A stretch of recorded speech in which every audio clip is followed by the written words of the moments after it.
Hello, friends. It's Rob here. Happy holidays to all of you from the whole Dark Nexus crew. This is our final episode of 2024, if you can believe it. Another year, another look back. 1 year ago, we were still inside Iris Hill, the first infiltration, actually. In fact, the very first episode of this calendar year was when the party first found Lowell's footlocker and the collection of books. All they were at the time was a list of bizarre names. Little did we know how those books would dominate the whole course of our lives in the months to come. Since then, we've saved the town of Thrushmoor from scum and Kuru and vampires. We met and destroyed Melisande Kororo and Daria and Weiralai. We've read Lowell's journals. We learned about the existence of the mad poet. We set sail in the real world and walked the deadly realms of the dreamlands. New characters, new discoveries, new madnesses. We've all come a long way since the characters woke up in Briarstone Asylum and we, the players, were still recording at Katie's dining room table. Thank you for taking this journey with us. We have so many more adventures to come, but believe it or not, when I record this message next year, we will be past our midpoint and in the actual back half of our tale. A lot will likely change between now and the final chapter of our story, but we can't wait to share all the twists and turns with all of you. If you're in the gift-giving mood this season, please consider visiting one of our support links at darknexuspodcast.com. And as always, thank you from the bottom of our hearts to all of our amazing supporters on Patreon. You make this possible.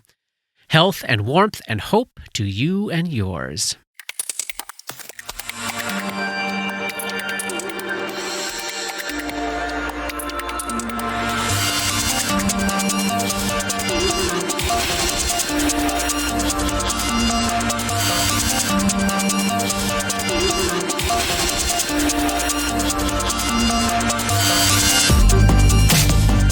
Welcome back to Dark Nexus. Tonight, it's Act 3, Chapter 117. Yes. We are in the Dreamlands, standing on the deck of some kind of dream reflection of the sullen starling. Dabwick is standing covered in the blood and flesh of their best friend, standing in front of this horrific creature that just crawled its way outside of her. This ravenous beast of shadow, 10 feet tall, long limbs, just seems to be all teeth and claws and insect arms and legs and flowing smoke. I got some art for you here. Great. Zoom. Oh. Yeah. This just happened. Let me check your sanity first. This will be a will save. Let's start with Dabwick. Dabwick is closest. Dabwick is right next to this thing. 24. Keeping it? Yes. 2 points of sanity damage. That bodes ill. Gripper. 5. 4 points of sanity damage. Grip is at 8 damage right now. Next up, Vic. 27. And if this is an aberration, spell-like or supernatural ability of an aberration, then it's a 20. Okay, then just a 27. 2 points of sanity damage for Vic. And Dora. 26. 2 points for Dora as well. I'll bring you to a map and let's all roll initiative. Dabwick. Natural 20 for a 22. Ooh, nice. And Gripper? Yes, sorry. I was still thinking about that failed will save. My initiative, however, is 18. And Vic?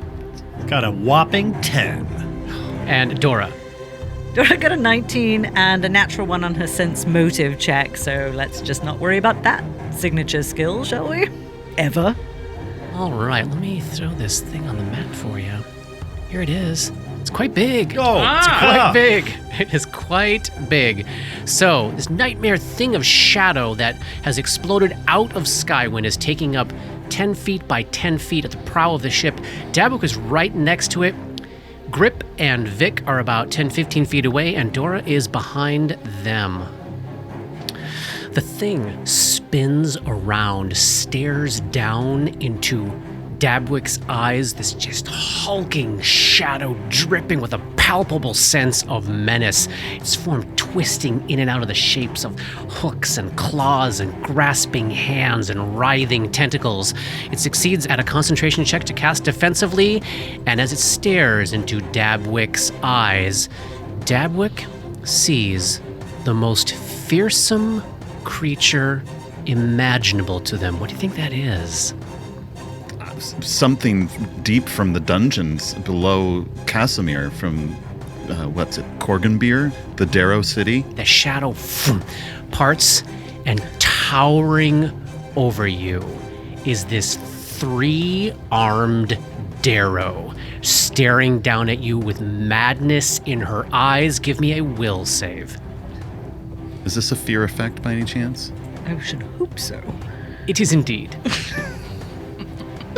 Yes, good sir. A fear effect. Fear effect for you, and for you, and for you. No, thank you. I couldn't possibly.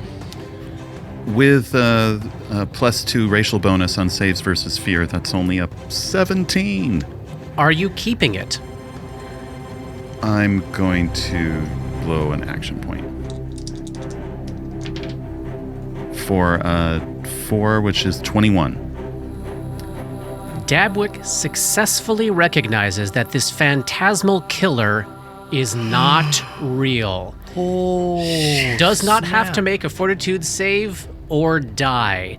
This came up inside the caravanserai after Dabwick died, so Dabwick hasn't even seen this spell happen before. But fortunately, they survived their first brush with the phantasmal killer. And they are up next, adjacent to this towering monstrosity of evil and fear.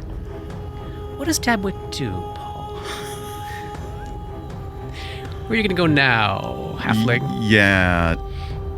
What's the thing that you can do without provoking an attack of opportunity? It's a full retreat? Full withdraw. You can Full withdraw. withdrawal. However, you can tell that this creature easily has 10-foot reach. You can't get out of its reach with the withdraw action. Oh, okay. So I do have to tumble. But you do remember that your good pal Vic has a new ability where if he shoots something that's a study target, it cannot take any attacks of opportunity. You want to hold? So how about I hold to after Vic? Dora, you're up next. Is, Behind Grip, behind Vic. is the identification of this creature dependent on knowledge, planes, or arcana? It is indeed. Give me a knowledge planes check.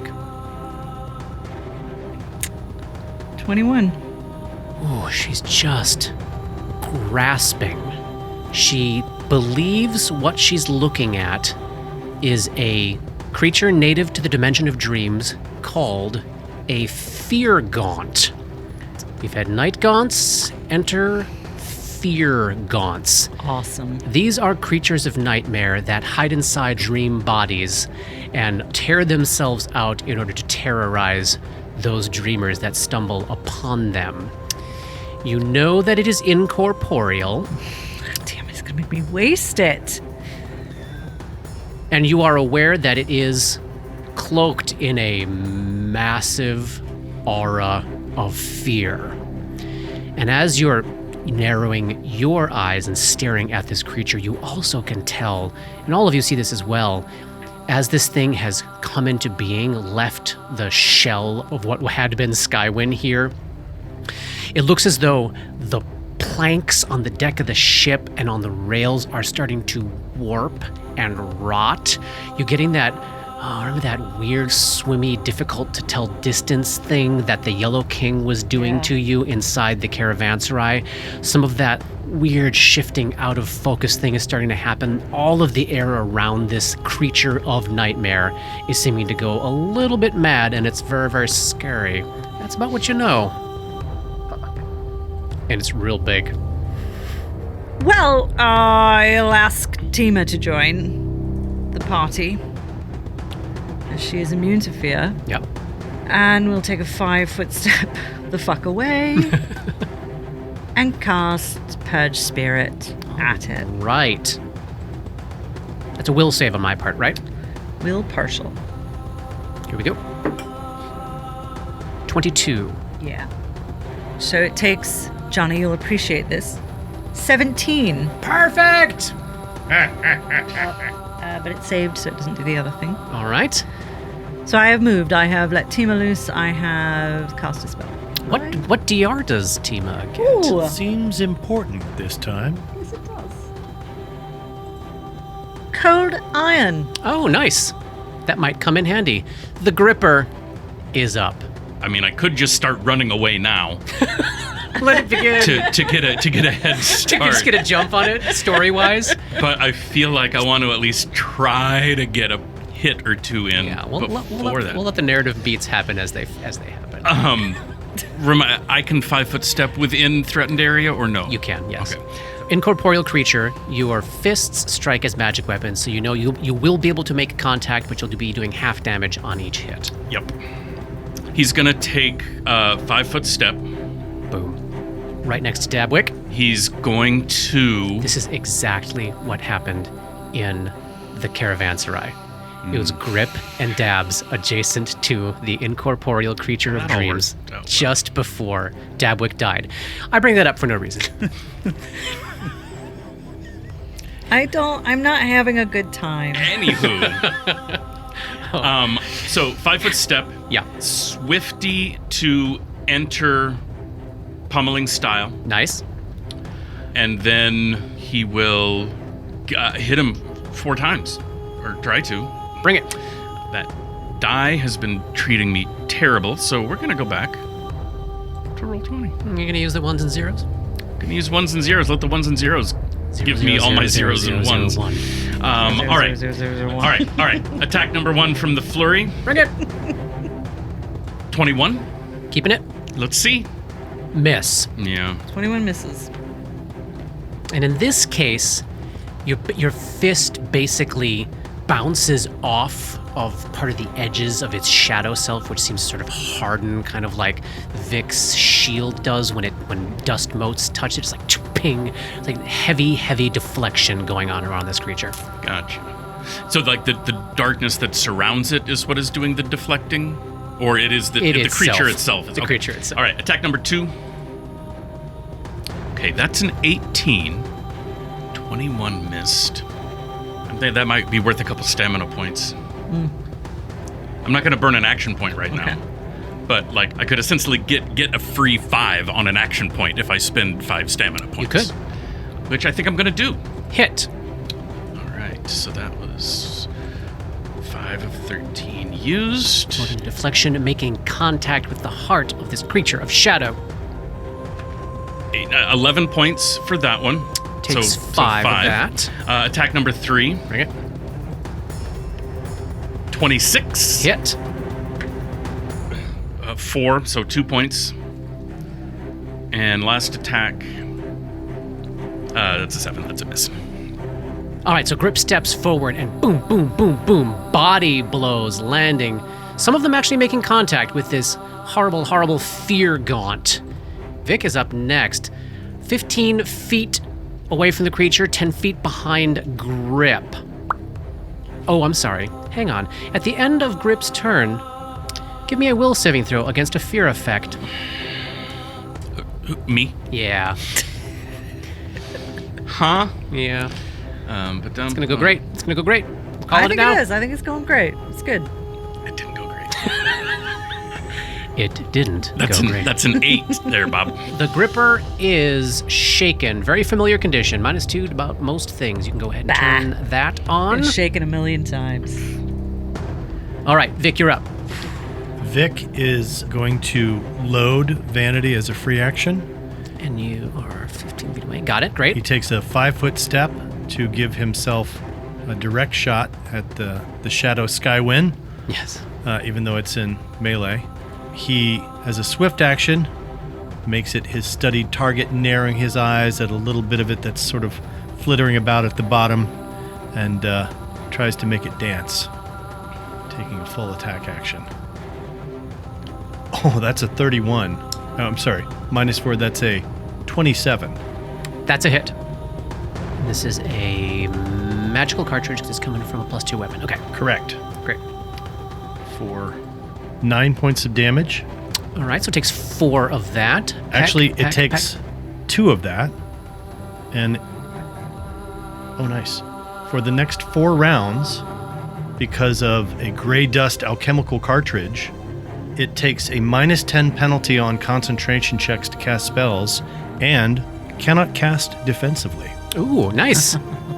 So it Very cannot cool. do that. Very cool. So that was 1 attack, and then reload is a free action, and And what else can it do because you damaged it? it also cannot take attacks of opportunity for the next round until my turn. Sweet. And your second attack, Johnny? Second attack is a 28 All right, that's a hit. for, after the halving, a total of 5 points of damage. Excellent. So these blows are landing. It's taking just a little peck, peck, peck at a time. Is that the end of your turn? That is the end of my, and reload is a free action. Awesome. At the end of your turn, you are within its aura of fear. I need a will save against a fear effect from Vic as well. That is a natural 20. Sweet. You are... Is this the kind of thing where you save once? You And don't can have I- to do it again. Can I We'll make find a knowledge check against it as well? Feel free. Also, I shall do so. And that was I did. planes, Yes. 28. Vic knows what Dora knows, and the negative space left behind on the walls of his mind palace contains just a little bit more information, such that these creatures have the ability to teleport directly to a square adjacent to any creature still shaken from its nightmare aura, and that its incorporeal touch attack deals a god-awful amount of damage and has the capacity to bestow Charisma Bleed Jesus Christ. on anyone attacked who is suffering from a fear effect. Oh. If you are currently suffering from a fear effect and it hits you with its incorporeal touch attack, you will begin to bleed charisma.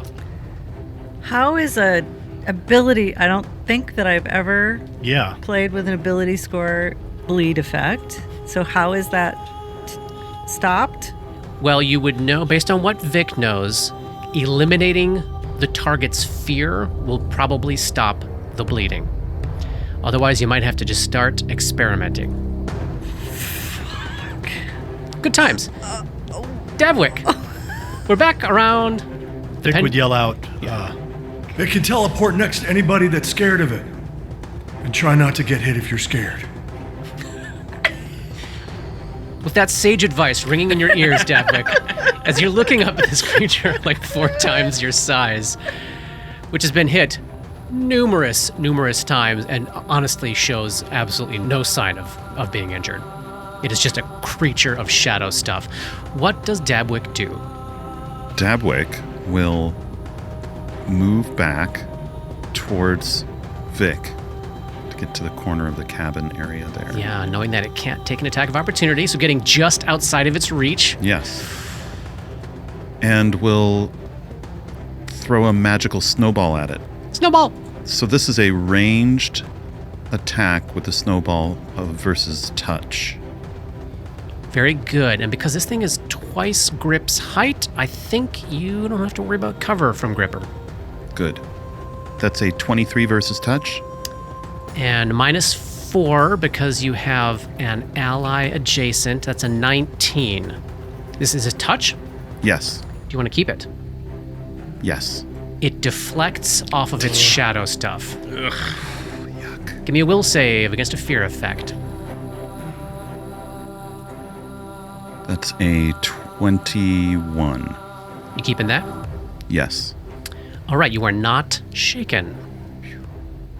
And then, sending, I imagine, a chill down all of your spines, you hear the bleating of a horrible horn. And you see, around a bend in the river, way upstream at the furthest end of your vision, a glowing, blood-red shape racing at you. A ship is tearing down the river at you at a supernatural clip with torches on its deck, uplighting its massive blood-red sails. At the speed it's moving, you can tell it's going to be on top of you in less than 1 minute. Top of round 2. Fear Gaunt is up, and Grip stands before him. Reaches out one of its shadowy clawed hands. 18 against touch. Yep. That's a hit. Yep.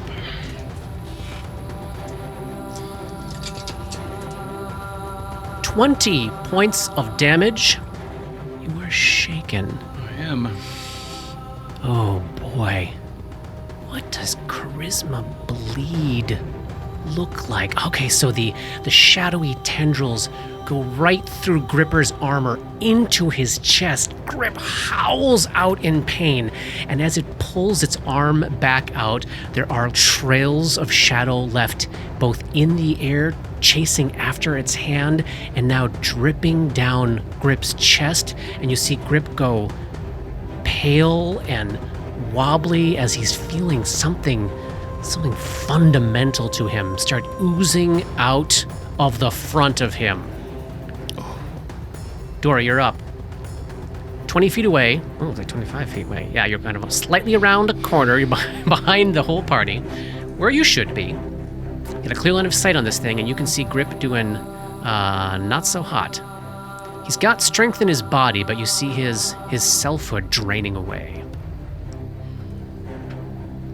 Oh, and just in case I didn't mention this specifically before, you may have met and known because I didn't make you roll knowledge religion, but this creature is, if you haven't figured that out, this is not an undead creature, so you know that it is subject to mind-affecting effects. Just state that out loud because I know you fight so many things that aren't. Oh, okay, so hang on. Yeah. So this might not be what I'm doing because a Mind Thrust has a higher save DC than the Purge Spirit. All my spells have a higher save DC while I'm Tima, but Mind Thrust is a divination spell. And Mind Thrust is not a corporeal source, so it would not do half damage. Yeah. Dora's going to spend an action point to preserve the spell slot and cast Mind Thrust 3. Nice. Will save coming at you. 17. That's a fail because it's normally 18, it's 19 because of Tima, it's 20 because it's a divination spell. Awesome. How much damage? Ooh. This is a creature with a mind. 33. Oh, there we go. And whatever it means to a creature made of nightmare and shadow, it does indeed seem to be weakened enough that you would consider it bloodied. Great. Gripper, it's on the run now. There's some combat advice for you to boost your spirits. Grip, you're up. It's on the ropes, apparently. Grip, you take 2 points of charisma damage at the top of your turn. Good, that leaves me with 8. All right. That's very bad. I've only got you understand? 10. Like, that's really bad. No, that means I'm 4 rounds away from fucking dying. Well, it's probably 1d4 charisma bleed every round. We don't know. Well, shit. I mean... Keep hitting it. Yeah, I'm trying to... Let's see. Dedicated adversary. Yep. Swift action. Eyes go back.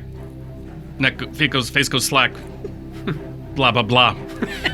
That's the charisma damage. That's, I can't, I don't know His what signature move looks a little thin and weak. So this first attack is going to be pretty sweet with that combat advice and the dedicated adversary. Power attack? Yeah, because it's touch, right? It's going to fucking get me. Oh, but I injured it.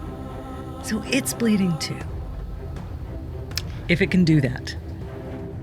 All right, attack number 1. Coming in. Bring it on. 15. I could do 5 stamina points and risk an action point. Or you could just make another attack with an action point. Yeah, all right. It's 2 points of bleed if it takes it. Remind me, I'm on its turn. Okay. Thank you. Attack number 2. Bring it. Come on, buddy. Fucking 11. Third attack. I rolled a natural 1 on that one. I mean, this is literally like your selfhood is like being sucked away and bleeding out of you. Natural 20. Yay! For a critical threat. With what? Yay! With what? With my fists. Yeah, I mean, there's nothing for it to cut off if I was using the thing. I'm excited. And the backup? 15 fail. Okay. But at least the damage is way up because of power attack and whatnot. Yeah, so bring it. 20 points of damage. Oh! Wow! Well, 10. 20 was full. 20 was full. But still, wow, that is a significant blow at the end of a very punishing round. You could use an action point to take another attack at your highest base if you want. Yeah, we may as fucking well, right? Absolutely. Yes, so here we go. Come on!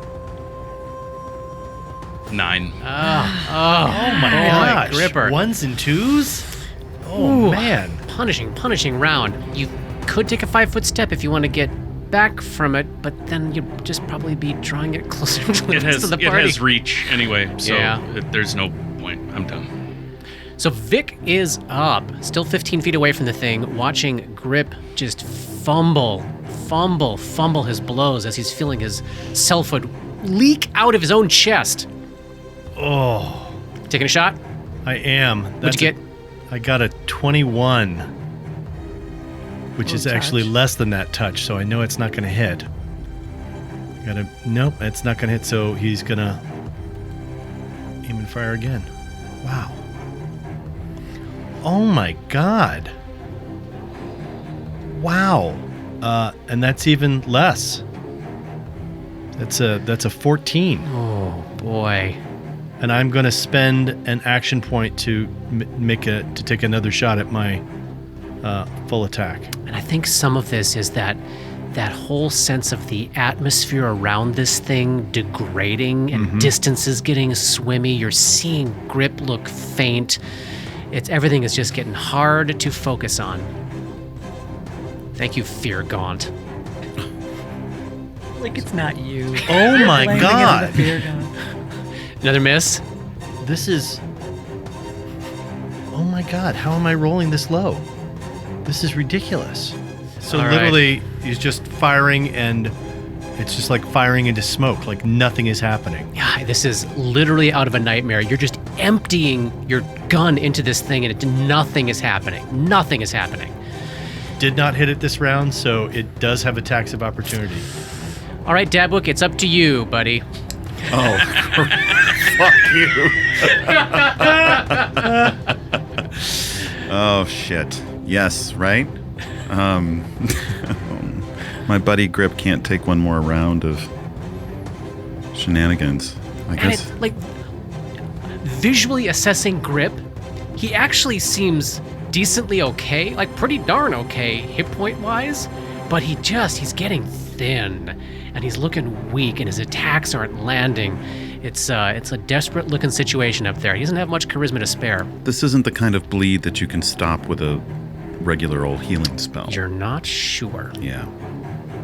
And Lesser Restoration takes time to cast. That would be my guess, or an alternative besides Remove Fear, which we don't have access to. Thanks, Reese.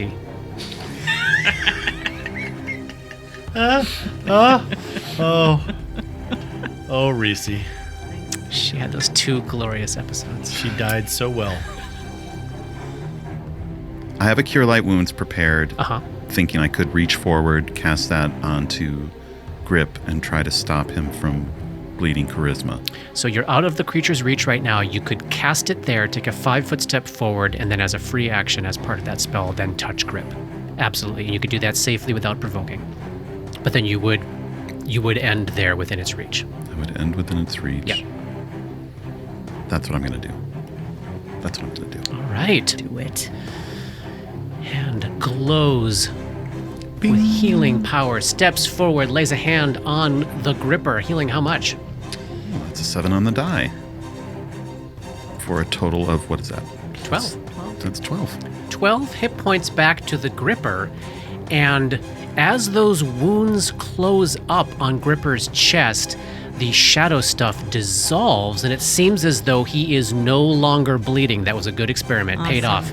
Good Does job, not restore the lost, though, correct? Yeah, that would be... At the end of the round, tearing supernaturally up the river towards you, Deb. Fuck that. the gigantic shitstorm known as the Bloodwind approaches, horn blaring, you hear what sounds like a dozen men screaming battle cries. Top of round 3. It's going to go for Gripper again. Does it take some bleed damage? It does. How much? 2. 2 points of bleed. Jim Jam. 26 touch. You think? Oh, that's good. This is low. Oh, not so much anymore. 18 points of damage only. And you're bleeding charisma again. And this is just... It's an absolute implacable nightmare. There's no face. It's not gonna stop. There doesn't seem to be any, will or anything. It's just here to drain your life away. Like a nightmare does. Horrifying. Dora, you're up. So Mind Thrust 3. Yep. Once more. Here we go. That's a fail. 15. Oh, 33 again. And it dissolves, it dissipates and vanishes. However, we are going to stay in rounds because I know exactly at what round the Bloodwind is going to get within reach. It's a standard then- action. Do you want to draw anything out, Dora? I want Dora to come back. Give me that concentration check.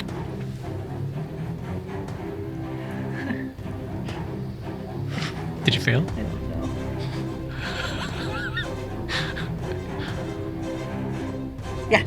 Yeah. 10 plus caster level. I got 18. All right, so Dora's back. I just want to preserve those rounds. Yeah. As much as possible. Can we tell which side the Bloodwind is going to come Yes, up on? you can. It's going to come up on the opposite side from where you're at. Great. Then I'm gonna duck back and prepare to cast Mage Armor. Very good. Yeah. Gripper, you're up. Does the... Oh, that doesn't make that go away. One more point of charisma. Drains away. Oh, hey, something just went your way. So the nightmare aura lasts as long as you are within it, and for 1d4 rounds thereafter. I just rolled a 1, so as this round is happening, Grip, you can feel the shaken condition sort of unsettling off of you, which you also know based on the shit that Vic was yelling, that your charisma bleed is going to stop on its own once that's gone. Great. Hey, So- that's a piece of good news. Doesn't come off this round, comes off next round? Correct. Okay. Yeah. Yeah, I mean, I got nothing to do but stand there and wait for whatever fucking horror is coming next.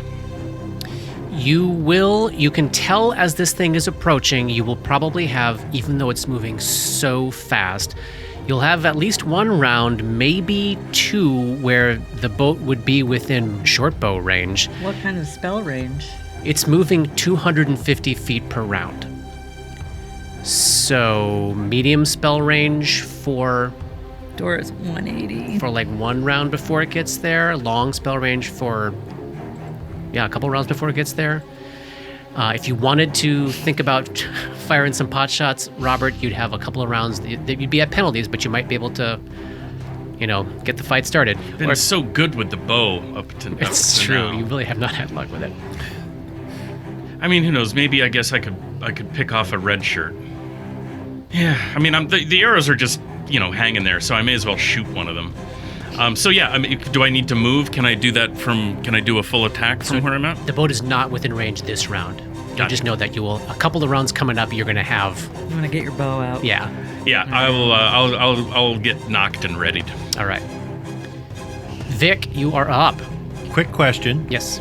Is it like pitch black outside? No. It's like 3 a.m, but there is, you now know, this weird dreamlands amount of moonlight and starlight, so you can see just fine. Great. I will drink 1 extract, and you see my shield Schwamp. pop up onto me. Sweet. That's what I do this round. Dabwick.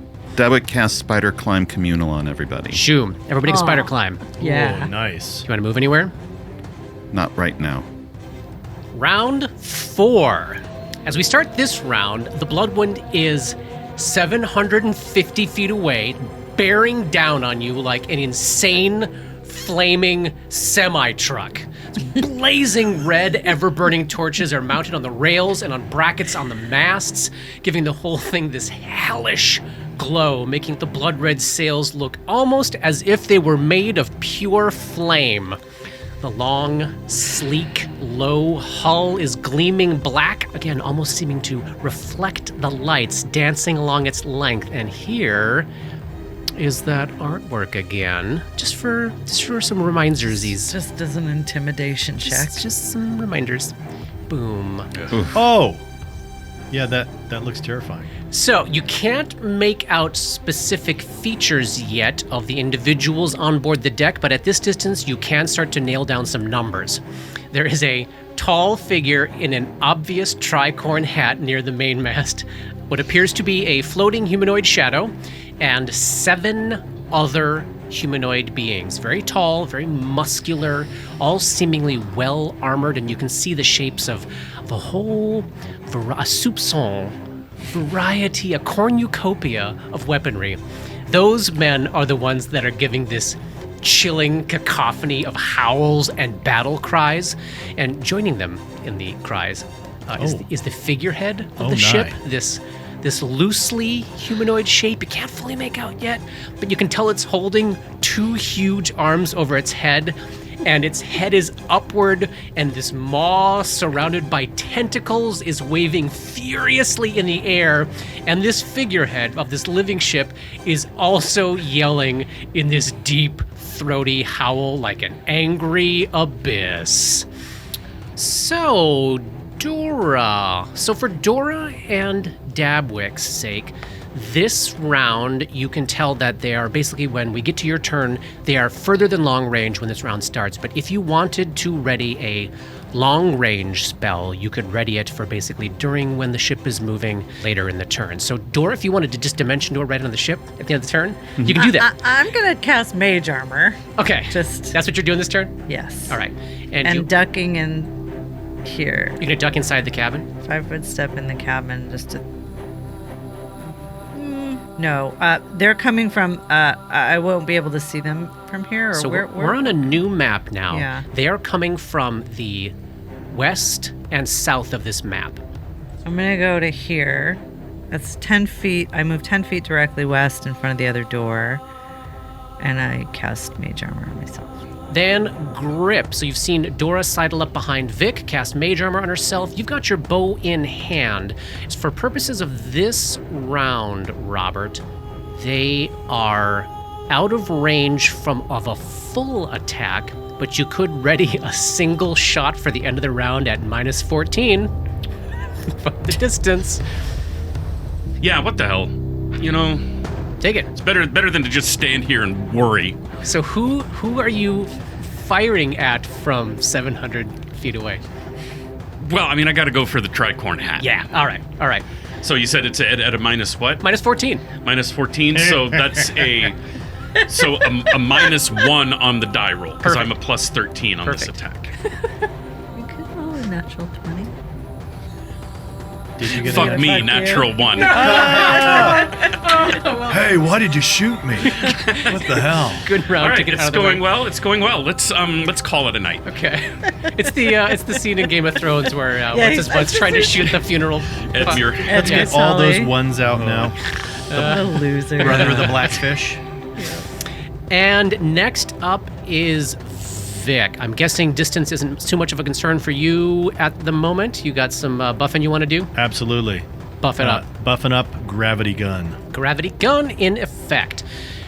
Do you want to hang where you're at or take a move? Right now, we've got Grip sort of as the front line of the approaching ship, Dabwick right behind Grip, Vic right behind Dabwick, and Dora right behind Vic around the corner. And the ship is coming from our... From the left side of the map. Left side of the map. You know, I think I will actually move myself up onto the top of the cabin. Gravity gun and climbing up top. Dabwick, you are up at the end of the round here. Dabwick's going to cast Featherstep Mass on their companions.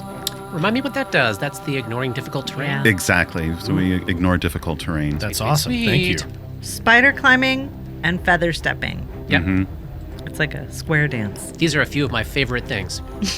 How long does that last? 10 minutes per. Longer than our lives will. Yeah. Yeah, at this point, yeah. And that brings us to round 5.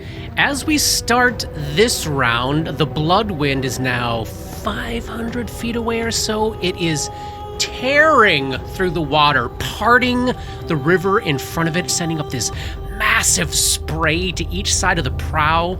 The sails are fully filled as if near hurricane force winds were driving this ship on, even though the night is deathly still. There is no one manning any oars below decks. Nobody's even standing at the wheel. This ship is fully and completely driving itself. And you can make out the figurehead now, yeah.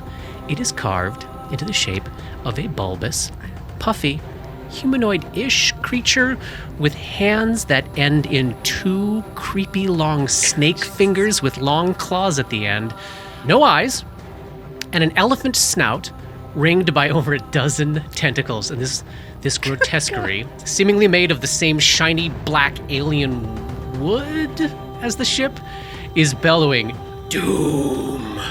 Doom!" in this god-awful roar. And I have got art for the kind of creature this thing is carved to resemble, which is, we may remember from a chapter 1,000 years ago, a moon beast of Leng. Here is one of those.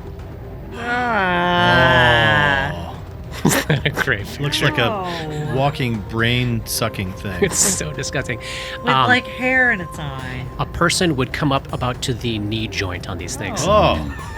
Great. Oh, that's to like the lowest part of its knee. It looks like it has multiple knee joints. Oh, God. Yeah, so Doom approaches yours and maybe the podcast. Crash into us? That's certainly seems to be the plan. Dora, you're up. What do you want to do this round? So, in terms of the math of the... Yeah, don't worry about that yet. Okay, great. Do you want haste? 7 rounds? Starting now? I know it would probably be more useful later, but I will be doing other things later. You do you. Or Dora... you want to at least uses get that the- scroll to hand so you can do it later? I'm going to be doing other stuff later, Okay. I think. Draw the Scroll of Haste, activate the pneumatic investments, Zoom. and zoom. Haste. Everybody is hasted for, what is it, 7 rounds? When making a full attack action, a hasted creature may make 1 extra attack with 1 natural or manufactured weapon. The attack is made using the creature's full base attack bonus plus any modifiers appropriate to the situation. A hasted creature gains a +1 bonus on attack rolls and a +1 dodge bonus to AC and reflex saves. All of the hasted creatures' modes of movement, including land movement, burrow, climb, fly, and swim, increase by 30 feet to a maximum of twice the subject's normal speed using that form of movement. So you're spider climbing at 40 feet per round. Wow. Gripper. Let's see. You can take a full attack at -12 in all the shots. Or you could ready 1 shot for the end of the turn as the ship crests closer. Ready 1 shot at -6. I think I'll do the 1 again. So that puts me at a +8 all day. And you're still firing at Vadrak? Still firing at Vadrak. Bring You it. got it. That's a 20. An adjusted 20. Do you want to use any stamina or shame? How bad do you Not feel yet. about those? Not on a boat. dials? Not on a boat. Okay. Not on a bow shot. All right, that one comes awfully close. I pictured this as him eerily stepping out of the way as the arrow thuds into the deck right next to him. Oh, nice. Next up is Vic. Vic up on top of the cabin. Vic is going to down another extract, and monkeyfish is now in effect. How much of a swim speed does that give you? Well, normally it would be 10 feet. Now it would be 40 feet. 20. Up to a maximum of double. Oh, Yeah. but still 20 feet. 20 Better than feet 10. speed is Yep. pretty good. I'll take it. Excellent. And you hanging tight where you're at? I'm going to stay right there. Yeah. Dabwick. You buffing or do you need some range increments? No, buffing again. Buff it up. Gonna cast Slate Skin on themselves. Yes. Are you expecting a combat? I'm an asshole. Round 6. Top of this round, the ship is now only like 250 feet away, and thanks to all the crazy red lights all over the deck, you can make out the figures atop it much more easily now. First of all, Vedrak. Even without the dark red tricorn hat and the menacing air of leadership about him, it would be immediately obvious who he is. It's like looking at Wirelai's twisted brother. The same tall, bulging, misshapen, loosely humanoid body strapped tightly inside of black leather, though in his case instead of yellow, black scarf wrapped around his mouth, beneath it constantly wriggling. Goat hooves at the end of his legs, and instead of a rapier, he brandishes a gleaming scimitar. I got a little bit of artwork for you here. Doom. Then, What the fuck is that? Elish. She's just a ghostly, inky shade in the loose shape of a woman with hideous, flickering pinpoints of light where her eyes should be. And the mere sight of her instantly drops her stomach out from underneath you, leaves you loose-boweled and trembling. We're going to need to check everybody's sanity. And here is some art for the Wraith. Welcome to the campaign, Wraiths. Both of those, the Vedrak and this one, looks like Ralph Bakshi rotoscoped Lord of the Rings orcs. Totally does. Let's get some sanity checks. Let's start with the Gripper, who's up front closest. All right, come on, Gripper, come on. Come on, buddy. Come on. Fail. It's a 4. It's a 6. 2 more points for the Gripper. Gripper's at 10. When he hits now, thanks to the charisma damage, 19, he will reach greater madness. Okay. Dabwick's Not up next. okay with this. What do we got with Dabs? It's a 10 on the die plus 13 is 23. Keeping it? Yes, Plus 13? I know. It's a druid. Wisdom. Wisdom, bro. That's all right. I guess my forge is that, so I should shut up. Next, Vic. That is a 22. Keeping it? Yep. And Dora. God damn it. You're hoping That's he would a- give you some information, right? Yeah, it's a 20. I just have so much. Yeah. My threshold is much higher. I'm not going to use an action point. This is a sanity check, not like Yeah. a fear check or something, right? Correct. The 3 of you save, taking 1 point of damage each. Woohoo! So Gripper's at 10, Dabwick, Dora, and Vic are all at 3. Finally, it's the mercenaries, and they are a truly terrifying bunch. 7 men, maybe 7 brothers, maybe even septuplets, maybe even identical septuplets, or clones of the same dude.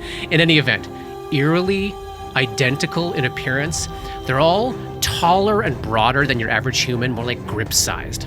And like the Viscount's vizier guy, they all have this blue-gray skin, and their eyes are faintly glowing red.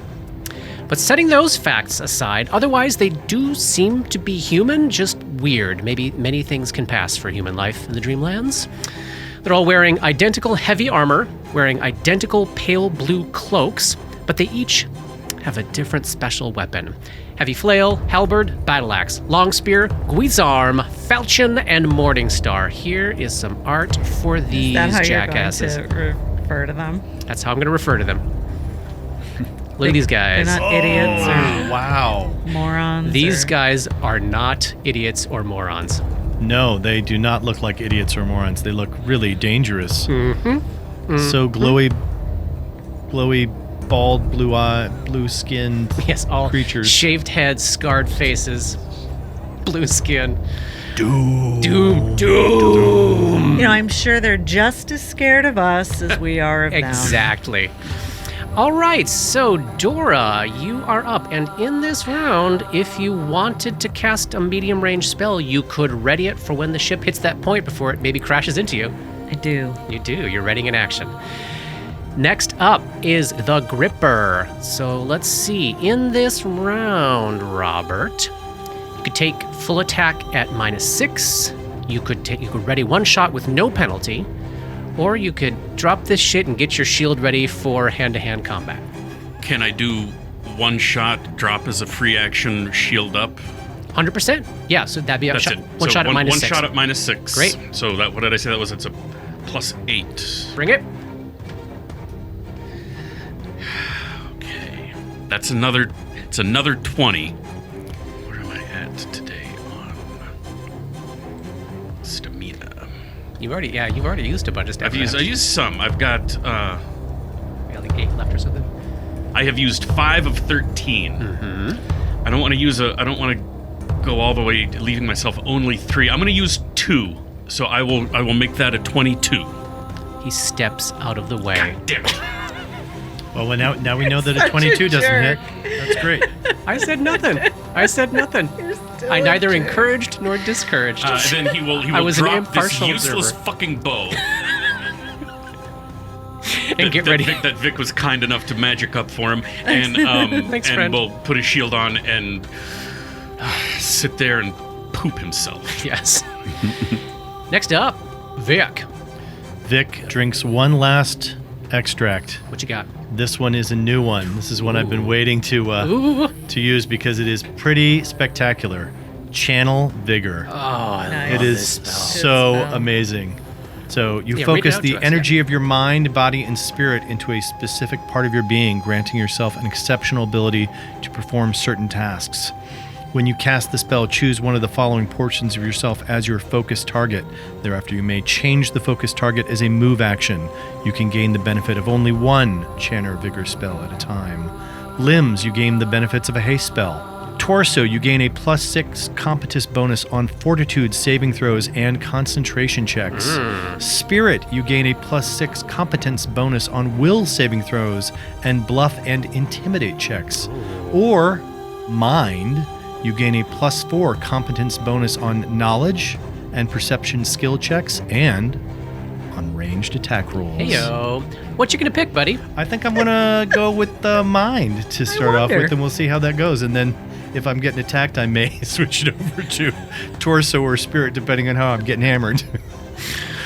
Excellent. And Dabwick. Dabwick takes a moment to turn themselves into Frogwick, Frogwick. Getting some decks. the Gripply, giving themselves a little more dex bonus. Dabwick turns into a frog. Weird Lie's boots of striding and springing transform from boots into little swim socks. And Frogwick, is ready to go. Sling Toad. And then, as this round is crusting to a close and the ship is tearing like a bat out of hell at your ship, there's plenty of time in there for a ready to action to go off. Katie, what happens?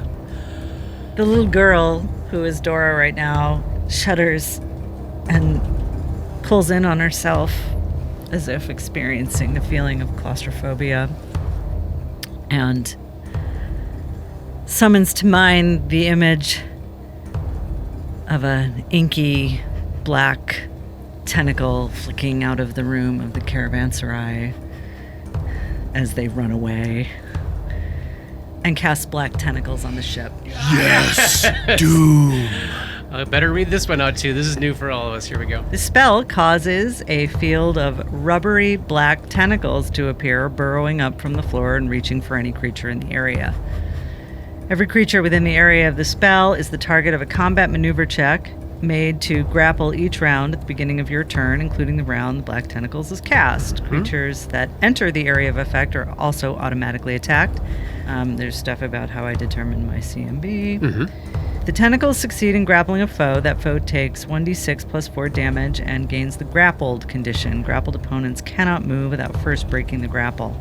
All other movement is prohibited unless the creature breaks the grapple first. The Black Tentacles spell receives a +5 bonus on grapple checks made against opponents it is already grappling, but cannot move foes or pin foes. Each round the Black Tentacle succeeds on a grapple check, it deals an additional 1d6 plus 4 points of damage. A field of rubbery, black, formless, spawn-like tentacles erupts from the deck of that ship.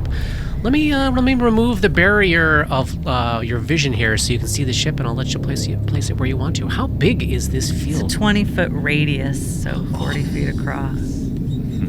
Can you all see the ship now? Oh, There it is. So the way they're currently positioned on the deck of this ship is you've got Vedrak very close to the main mast, one mercenary holding a Guizarm right next to him, two a little further back, one with the Falchion, one with the Morning Star, and then clustered at the prow as this ship is approaching, you've got basically four of them: Battle Axe guy, Halberd guy, Long Spear guy, and Flail guy. Where do you want to put your...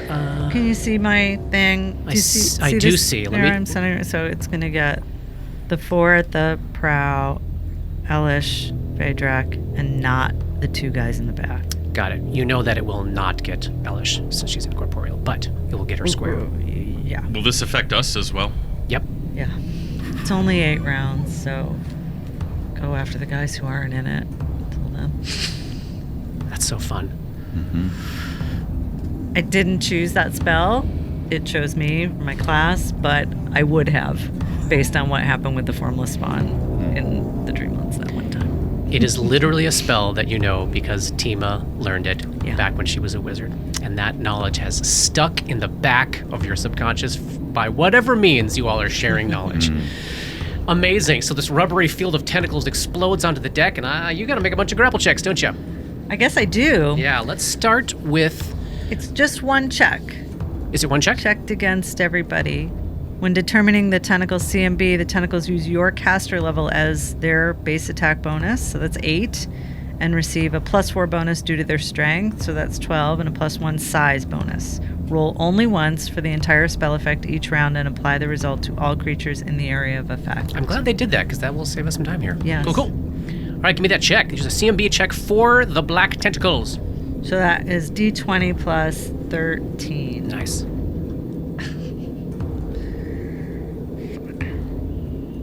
Sounds like a low roll, huh? What'd you get? It's a low roll. I rolled a 3 for a total of 16.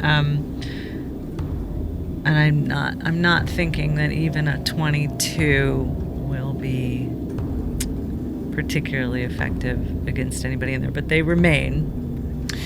So probably unsurprisingly after that 3 on the die, nobody is grappled this round, but this is a gigantic field of tentacles covering a little over half the length of the ship that they're all gonna have to deal with. Ooh, boy, boy, oh boy, oh boy. Boy, oh boy, and then the blood wind roars in to close with this dream reflection of the sullen starling streaking to a halt just centimeters away from ramming you, stopping so quickly and smoothly. Even though you know the ship is magical, it is still wildly unnerving. Something that huge should not be able to stop on a dime like that. As the ship screeches to a halt, the mercenaries all fall silent. They stare at you with dead eyes. All of them, you can tell now that they're right adjacent to the ship. And where this ship is depicted in relation to yours is where it stops. Basically, the front half of the Bloodwind is covering the length of the Starling on the port side rail. You can see now all of the mercenaries are holding in one hand a vial of Alchemist's Fire, their chosen melee weapon in the other. The Wraith is staring at you through her pinpricks of light as the ship is screeching to a halt. Vedrak, just standing eerily still, calls out, looking right at Grip. Riptusk, I offer you a deal. Your lives for the witch Tima Antea. Hand her over, and we all go our separate ways. This needn't end in bloodshed. Well, Tima's not fucking here right now, is she? You think I believe that? I don't really care what you believe. You're bringing this all on the rest of them. This is your choice. Even if she were here, she's not mine to give to anyone, you fucking cunt.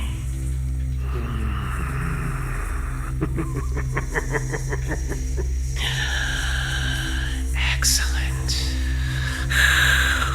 You see now, my work is over. The debt has been paid.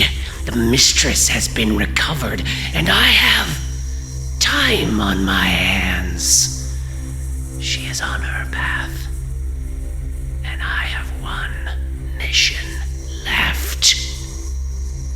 And that's the end of chapter 117. We'll roll initiative and start fighting next time. There you go. Yes! Doom. I don't want to die.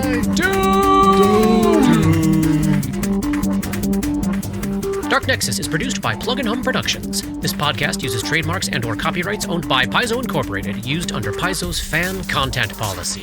This podcast is not published, endorsed, or specifically approved by Paizo. For more information about Paizo Inc. and Paizo products, please visit paizo.com. That's Paizo.com.